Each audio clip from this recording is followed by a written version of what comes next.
Sosok Karsin, penjaga sekolah diangkat jadi PPP, penuhi nazar jalan kaki 35 km.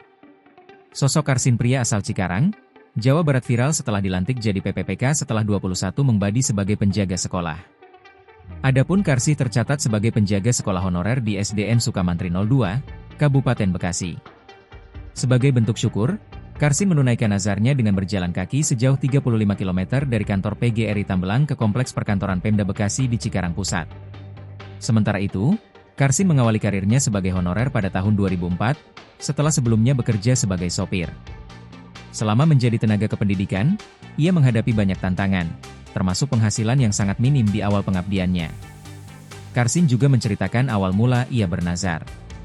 Pada tahun 2013, ia mengikuti tes calon pegawai negeri sipil, CPNS, kategori honorer THK 2 di SMPN 2 Lemahabang, namun belum berhasil lolos. Saat itu, sepulang dari tes, ia mengalami kecelakaan kecil ketika mencari kambingnya yang lepas, hingga kukunya copot. Dalam kondisi kesakitan, ia pun bernazar bahwa jika suatu hari diangkat menjadi ASN, ia akan menjemput SK-nya dengan berjalan kaki. Kini, setelah penantian panjang, pengangkatannya sebagai ASN PPPK akhirnya terwujud. Download Tribun X sekarang, menghadirkan lokal menjadi Indonesia.